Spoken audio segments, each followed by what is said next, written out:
One of the measures of a high-performance team is the ability to achieve specific performance metrics and a high chest compression fraction, or CCF.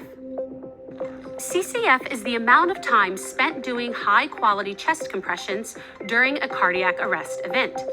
You can only achieve a high CCF by eliminating pauses during high-quality CPR. The Resuscitation Outcomes Consortium, or ROC trials, showed that a 10% increase in CCF is roughly equal to an 11% increase in survival. Pauses typically occur during intubation, rhythm analysis, pulse checks, compressor switches, and defibrillation. We'll address some best practices for eliminating pauses in some of these areas, but you'll also need to measure high-quality CPR metrics at your own place of practice to identify other areas where pauses exist. You cannot improve what you do not measure. Whenever compressions are paused, compressors should hover over the chest and be prepared to resume compressions.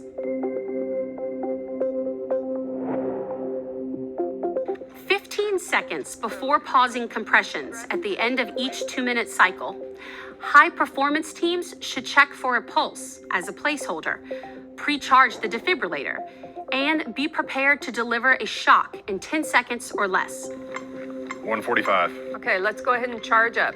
Charging. Do we have good pulses with CPR? Good femoral pulses with CPR still. All right. 6, 5, 4, 3, 2, 1. 2 minutes. Okay, let's stop CPR.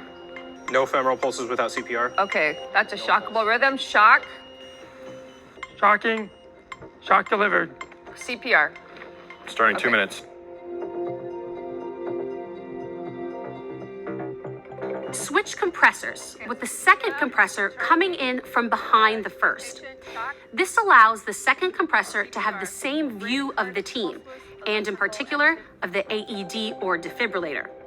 For seamless transitions, switching between cycles every 2 minutes is best. However, if a compressor needs to switch because of fatigue, coordinate the switch to happen as fluidly as possible, such as while delivering breaths. 3, 2, 1, switch.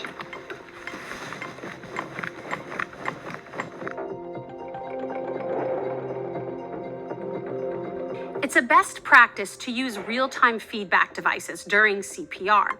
However, if a feedback device isn't available, a metronome can help establish the proper rate. If your AED or defibrillator doesn't have a metronome, you can download a metronome app to your mobile device before the conclusion of this course. Another element of high-performance teams is effective team dynamics. Team dynamics can be broken down into 3 categories: roles, what to communicate, and how to communicate. Clear roles and responsibilities should be immediately established by the team leader or the first rescuer on the scene. When all team members know their roles and responsibilities during a resuscitation attempt, the team functions smoothly. I'll be on airway. Can you hand me a BVM? Yep. Every member of the team should know his or her limitations. Team members should ask for assistance and advice early, not when the situation deteriorates. I'm getting pretty tired during these compressions. I'm gonna need some help after this.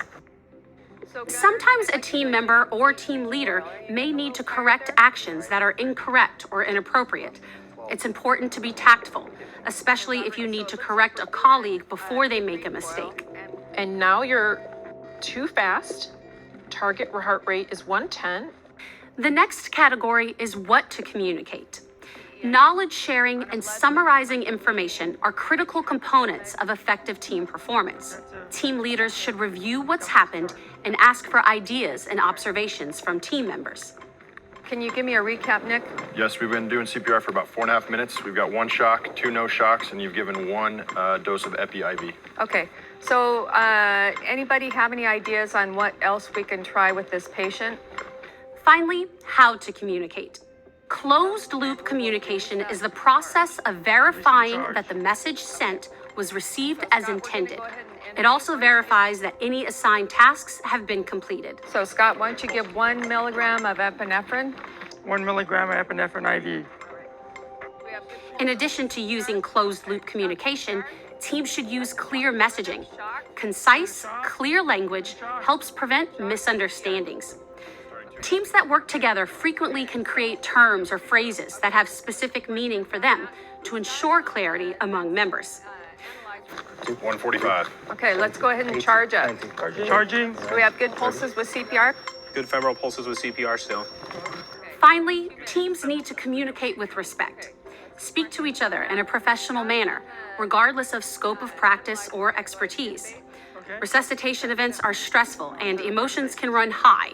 Understand that this is the nature of CPR, and remember the life you're trying to save. It's not enough to know what to do or even how to do it. To obtain the best results, your team must perform both the what and the how flawlessly. That requires practice, and effective practice requires measurement. But measurement is only effective if you debrief the team, set goals to improve, and practice more. Remember, you cannot improve what you do not measure. For more information on how your team can implement this type of program, please ask your instructor for more information.